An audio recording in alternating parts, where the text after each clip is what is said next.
Sad is the man who has asked for a story and can't come up with one. His 5-year-old son waits in his lap. Not the same story, Baba, a new one. The man rubs his chin, scratches his ear.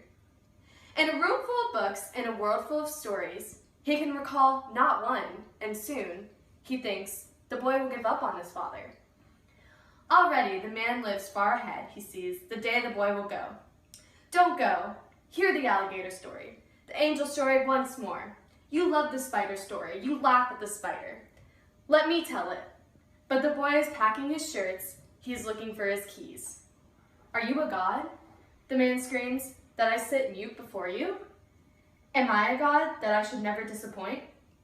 But the boy is here. Please, Baba, a story?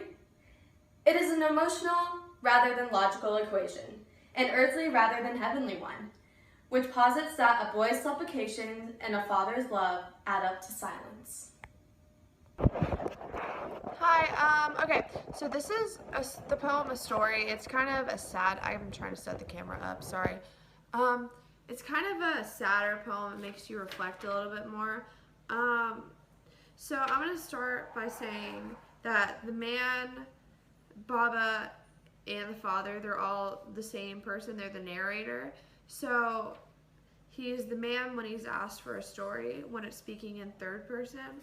But he's Baba when his 5-year-old son calls him Baba. But then he starts to call himself the father, and that's how you know that maybe there is a shift in age, maturity, something like that. And it's broken up into 6 stanzas. So the first stanza says sad. It's only 2 lines. It's by far the shortest stanza in the poem, but says, sad is the man who asks for a story and can't come up with one. So it's establishing early on that this man, he's sad, he's sorry, because he can't come up with a story. So the second stanza, it's explaining how his 5-year-old son waits on his lap, calls him Baba, says he wants a story. He rubs his chin, he scratches his ear, 2 very big motions of thinking. And then in the 8th line, that looks like, it shifts from he's trying to think of a story, his son is waiting for him, can't recall, to his, like, the boy will give up on his father. It goes from a very light storytelling mood to the boy will give up on his father. And I think that's foreshadowing for the rest of the poem, because in stanza 4, it's the father, and he's looking ahead. It says, already the man lives far ahead. He sees the day this boy will go.